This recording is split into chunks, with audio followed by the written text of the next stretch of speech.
So, and then there are some other asanas which are practical for sitting but not really for meditation. One is the lightning pose, which is just like this. Where you sit on your feet. And also there, very good moment to exercise this hollow back, because more naturally this hollow back will come. And you can even, if you're conscious about it, a little bit push. This is also a very healthy posture. This is very good against constipation, gases in the belly. So very good posture, and also that can be maintained for some time. And if you want to make it even more comfortable, you can take a roll of something and put it in between your feet and your behind, so that a little more comfort is there. So this way also quite easy to sit for a long time doing whatever without too much pain or anything. But for deep meditation, you will fall. So it's not possible. But otherwise, very interesting postures for the body. And then there is another one called the buffalo pose, where you simply sit like this. This is also quite a comfortable thing, once you can do it. In the beginning, a little more difficult, but I use this a lot for working. This is one of my most favorite postures for working. Well, yeah, you just put one leg here, and you put this leg over, and then you bend it like that until it really again lies down, and there's no more strength involved. Now all my muscles here, they are all very relaxed. And then you can also very nicely massage your own feet. It's a very good posture for foot massage. So, I was wondering about one thing. What about sitting balls or these special ergonomic chairs? Are those not a good help to go to accomplish to help to develop your muscles in your back? well, maybe some are there, no? Because mainly they do the same thing which I'm doing with my cushion, which means they, like skip your, I don't really know how this is called in English, but the pelvis. Oh yeah, well, it's a difficult word. It kind of brings that forward. So yes, that can be a help, but not for meditation. No, it's you will fall off. But for other things, I have no idea. I learned it the hard way, just with my body as a tool and a little cushions. No? But maybe there are. And then there is all kinds of variations. Once the legs become like flexible, then you can do easily, this also, one going behind and one going in front. Actually here your spine is not straight, there's a little bend. No? But okay, if you are sitting 8 hours a day, then no problem to a little bit, move around. So that's what I'm doing. If you would put a camera there for 8 hours, and then you would see, he's like doing all kinds of things and a little bit moving here, there.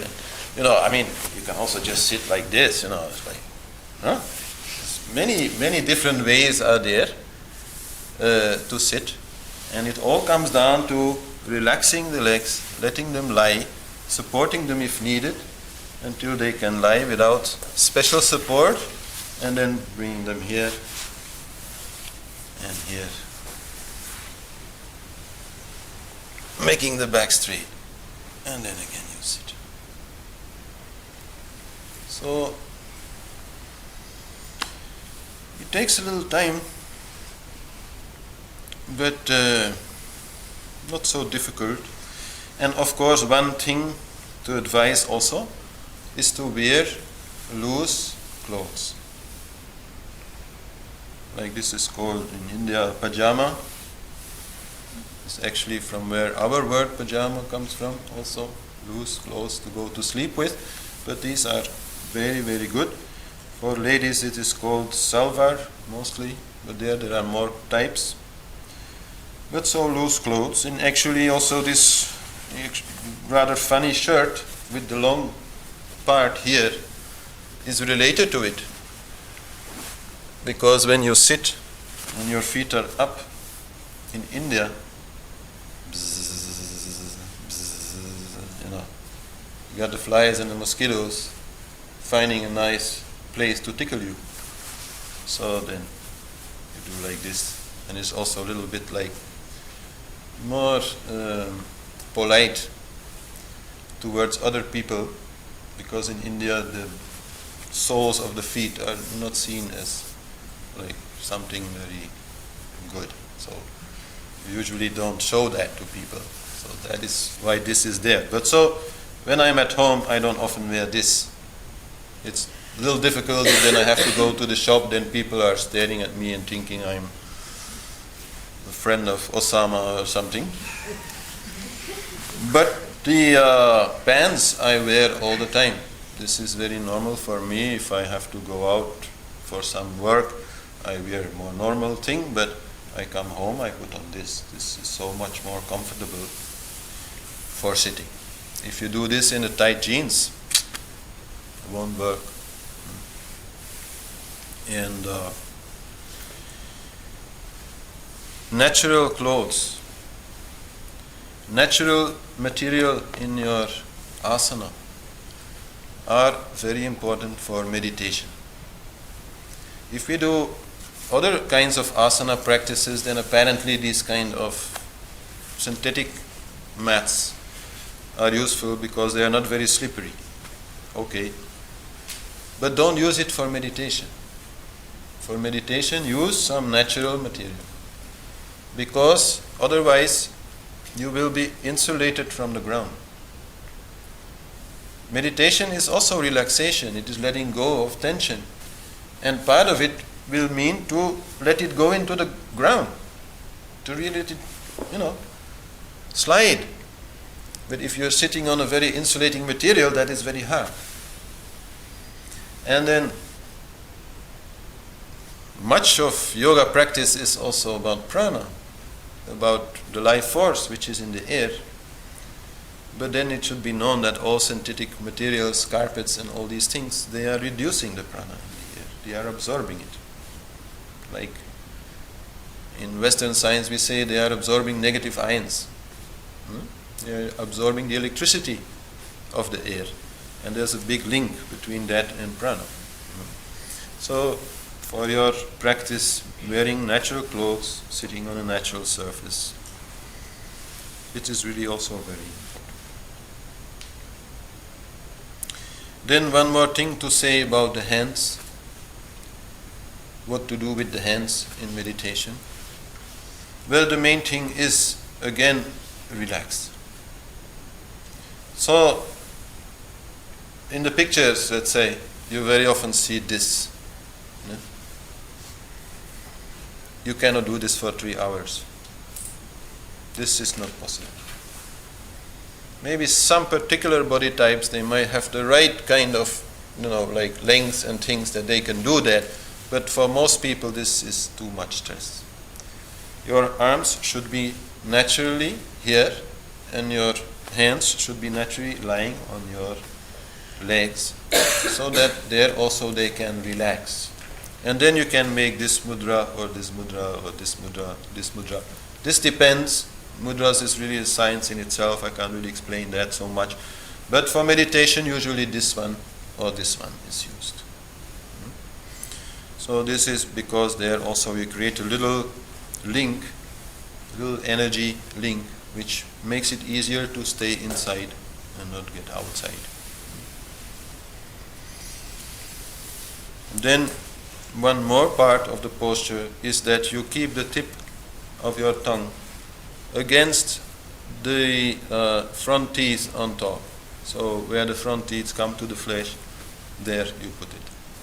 Which actually comes quite naturally. If you just close your mouth and let your tongue lie where it wants, then it will usually end up there. But there also you are making a little link, which is good, which is important. And for the rest, it's good to little bit be conscious about your posture before you start meditation. But after a while, once you get the basics, then not so much. Because anyhow, when you go inside and you start on the mantra, your body will itself also seek this posture, which is comfortable. It will try to avoid pain. But so in the beginning you do need more conscious work there and more effort. But once the back starts being okay, once the legs start being okay, then you don't really have to think about it so much. You just sit and it will come. The body will do it. I can say some more things about asana and health and the other asanas that you can do. And so definitely many of the asanas that you do, they are helping you to do this.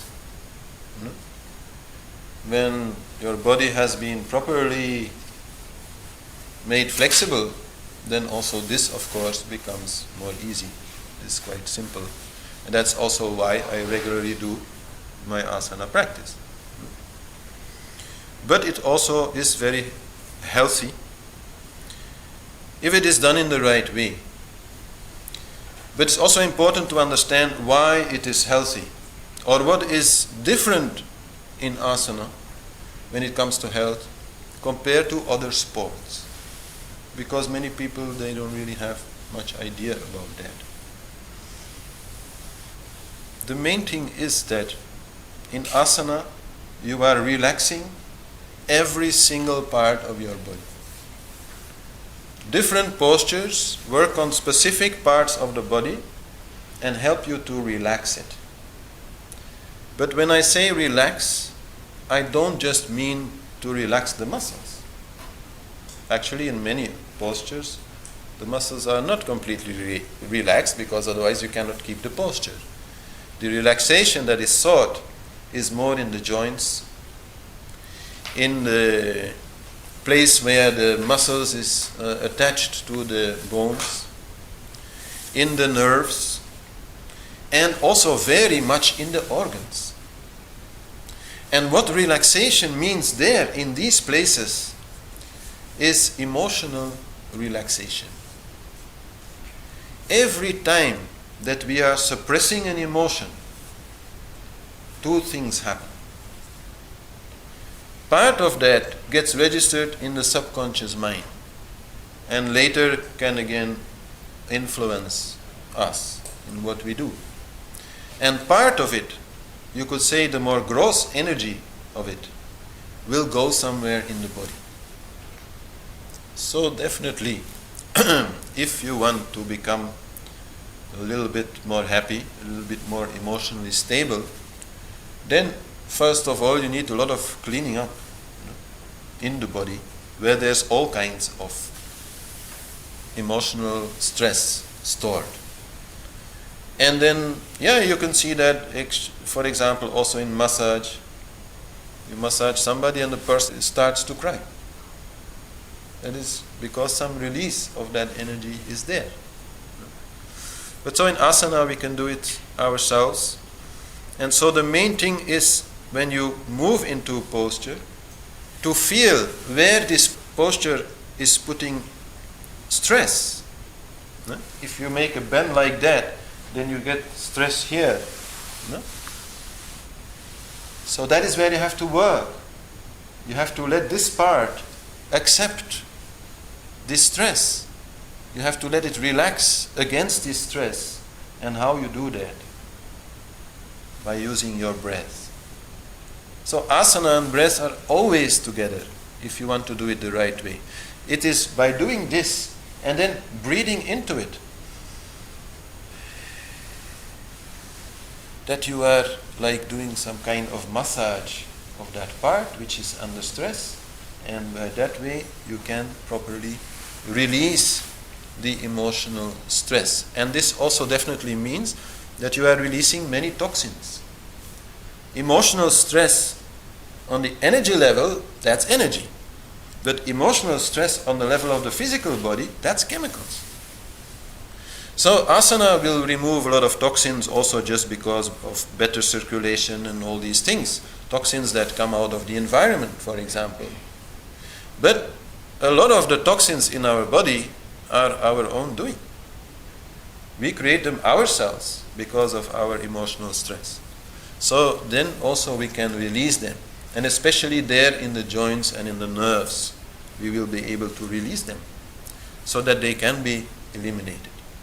So there definitely asana plays a very important role, and it's only after, let's say, you have done it for some time and through some other also yoga practices, you have become more balanced emotionally, that actually the need for a lot of asana becomes less, because you are yourself creating less stress. No?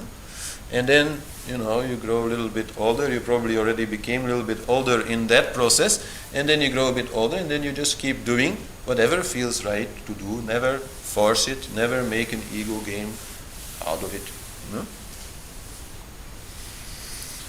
So, then there are a few things to say about how asana practice should be done and how it should not be done. And this is quite independent of the school or the type of asana that you are doing. The first thing is, and this is very, very clearly mentioned in all old scriptures, that to do any special asana practice requires that you have empty intestines and an empty bladder. Most people have no idea, but that's really very, very important.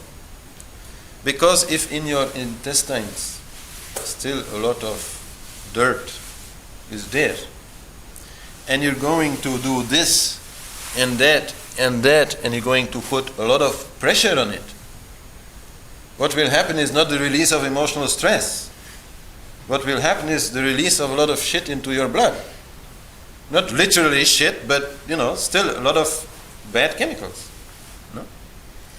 So that you should not do. And definitely not if you are constipated. If for a long time you have not been properly going to the toilet, then this shit has become very, very rotten, very, very toxic, very, very bad. Then your first thing to do is not asana. Your first thing to do is get rid of it. Do whatever is needed. And then a few asanas are there which actually help, like the one I was showing, the lightning pose, sitting on your knees like that. That is actually a very good one to help. And there's many other things we can talk about when we talk about constipation. It's the number one disease of the West. No? But first, that is what you have to do. So normally they say in scripture, asana should only happen 4 hours after food, which usually means that it happens before food. No? Before food you do asana, and then you have your food, and then for 4 hours you don't do any more asana. No? So that's important. I think here many people have no idea. They come home from work, they eat very fast to be in time for their asana class.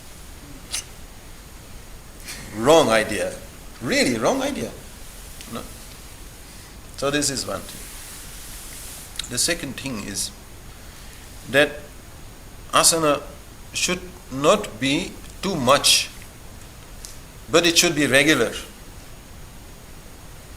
This process of releasing stress and toxins from your body should not be too much, because releasing it is one thing, eliminating it is another thing. You cannot do too much, because then, your body has no way to eliminate it and it will go somewhere else. No? It should not be like a real sport. No? Which means that taking a 2-hour yoga asana class every week without doing anything during the week is again not very healthy. It's putting a lot of stress on the body which is not used to it for a short time, and then 1 week nothing happens. So going to asana classes is very good. But it's supposed to teach you how to do your asanas at home. No? And then there's actually also another reason why it should be done like that. And that is because we all are very different. When a teacher gives an asana class, he cannot say, oh, you do this asana and you do this other asana. He cannot do. He has to do one set of asana for everybody. And that's okay if it's only once a week. But what you really have to do is then from those asanas, pick those asanas which are for you important, and then those you do in your practice. So this is the right way to work with asana.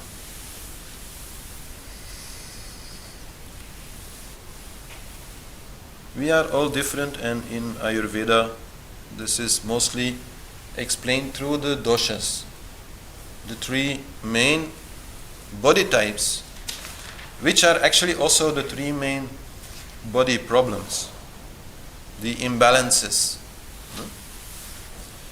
So, to explain it very briefly, these 3 types are kapha, vata and pitta. And kapha people are generally having more body mass. It doesn't mean that they are fat, they can be fat, but generally they are more rounded. They more easily take on a little roundness, a little weight. They are usually more emotional in nature and quite relaxed in a way, up to being maybe a little lazy.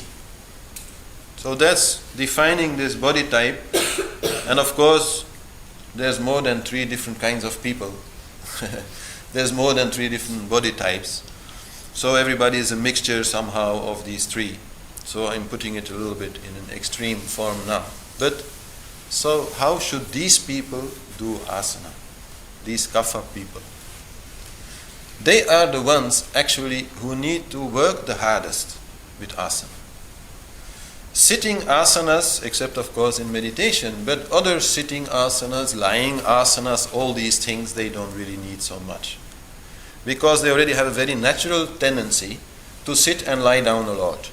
It's in their character also. No, they should sweat. They are the only ones who really should get a good sweat out of their asana. Lose a little bit of that weight. Do a little sport. See asana the most as a sport. Even though it is not in their nature. It is not in their character. They will mostly like the corpse pose. They will mostly like to lie down. Relax. That's okay, no problem, but they should move. They should really do many different postures, and sun salutation also very good for them to heat up and lose some of that tamas, of that energy which is relatively dull.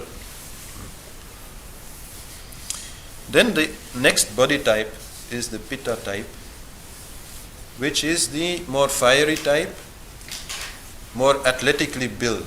So these people have more muscles. They are neither thin nor thick, but they are well muscled. They are fiery in nature, which means they easily laugh and they easily get angry. And they are quite ambitious people. For them, the main problem in asana that they have to avoid is overheating. They are completely in that way opposite from the kapha people. The kapha people are water dominated. They have to heat up because they are too cold in nature. And then things don't move. But so fiery people, they have to cool down. So for them, asana really is relaxation. Really is lying down and finally relaxing all these muscles. They have the tendency to always be there and, in charge.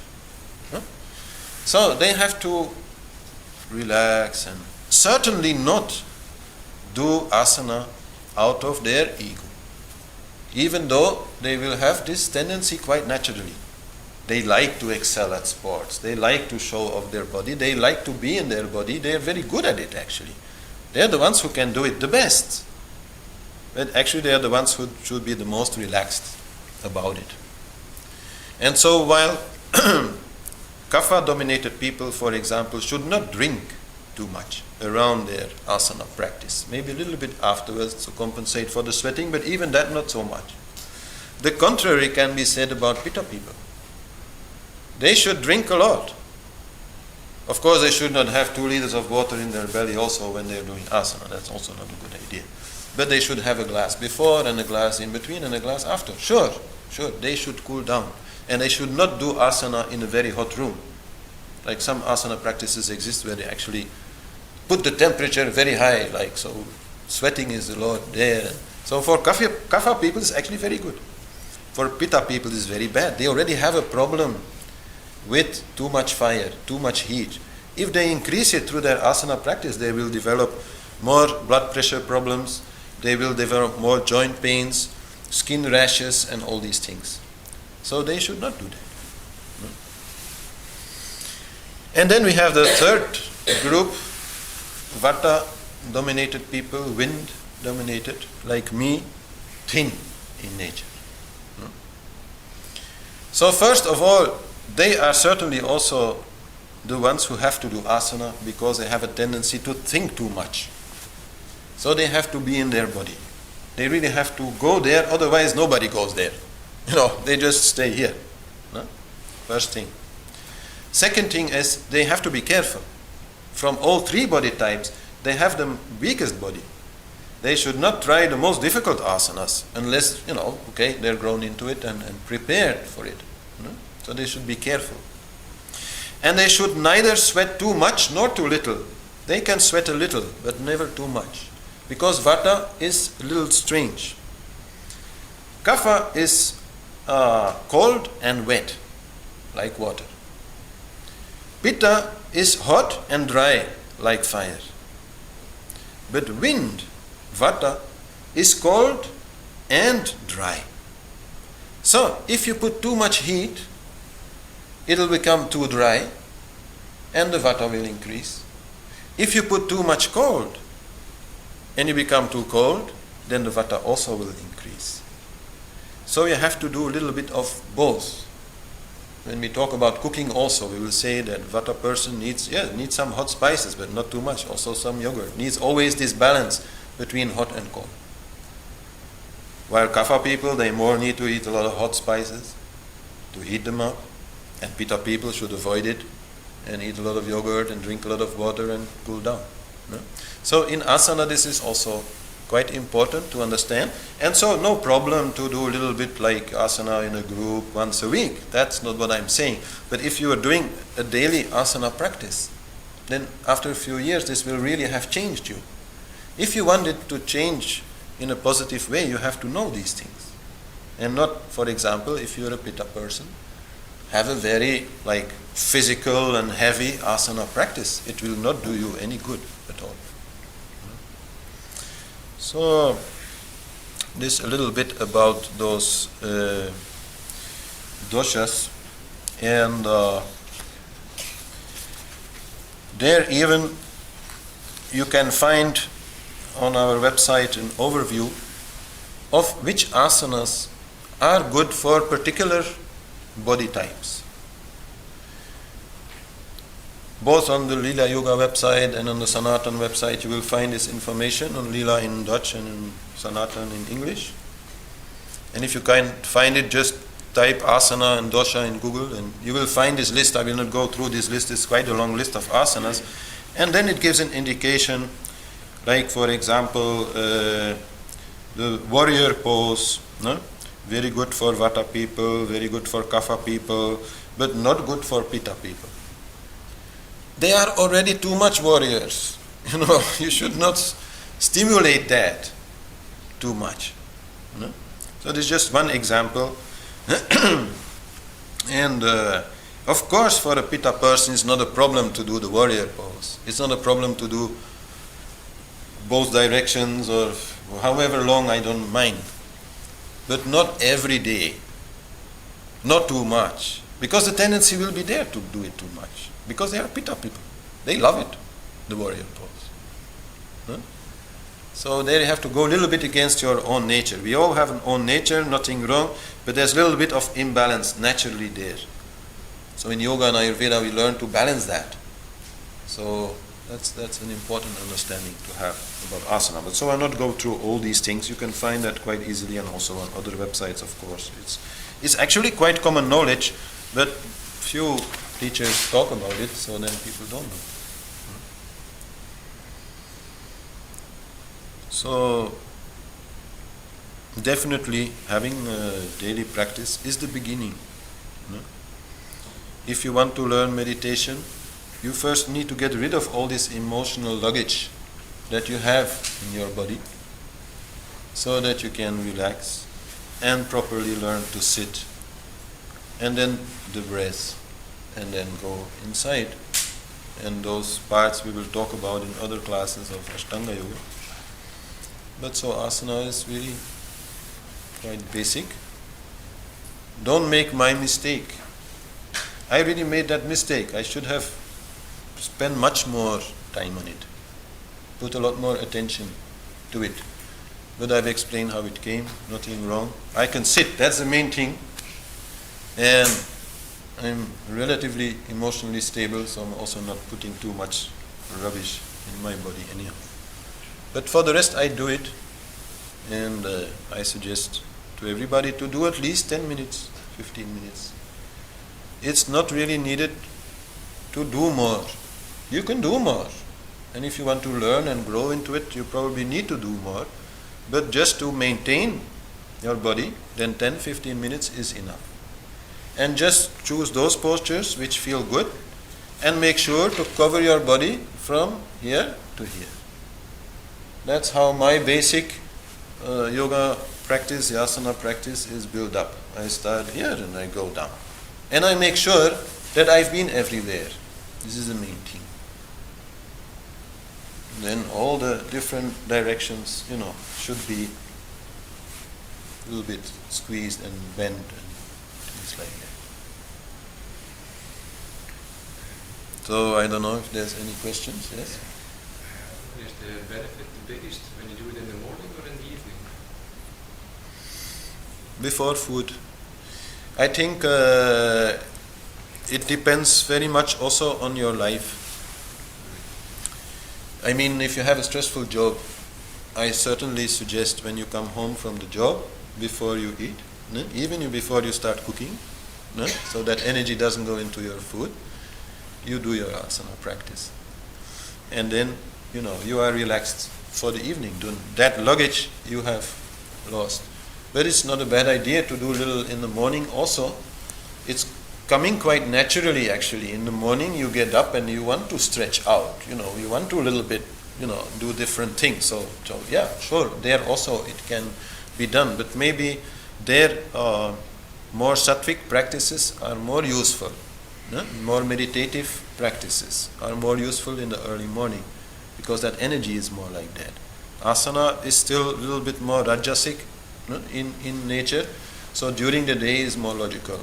And then if you work, then best after your work. To go then from rajas to not too tamasic evening. Exercises that are, let's say, also a recovering exercise between two exercises, depending on what you Definitely, I actually forgot to mention that, but it's important to relax in between poses, and it's important to relax a little bit before starting and to relax a little bit after doing it. So usually in corpse pose or something, but that is, I think, more common practice anyhow in yoga classes, so most people know that. You can do all that without doing any of those really difficult poses. Those really difficult poses are more a matter of, liking asana, feeling good in asana, gaining concentration, gaining focus, relaxing, also forgetting what's happened in the day, and just, if you're standing on one leg with the other leg raised like that and things like that, you can't think about what happened in the day. Yeah? So that's very good, very good. No? But it's for the body not needed to do that kind of very difficult posture. For the body, it's very simple what you can do to just make sure you are everywhere. No? That's quite easy, like shoulders, no? Just to do like this is extremely important for many people who are working behind computers. Yeah? If I wouldn't do that every day, oh God, I wouldn't be sitting here, I tell you. It wouldn't be possible. Just is very simple thing. So it doesn't have to be complicated. But I think it really depends on the person, whether it is done in the right way or not. Because I know somebody also who is very much into that. And yes, as I said before, it can be a meditation. You can be so much focused in it that it comes close to meditation. It can never be really meditation, as I said. Deep meditation, no body consciousness. So that's, you can't combine that with asana. But you can get very close. And so it depends on the person. Yeah. And how you are doing it, why you are doing this. And then you can find people who are really doing it because, other people are doing bodybuilding. No?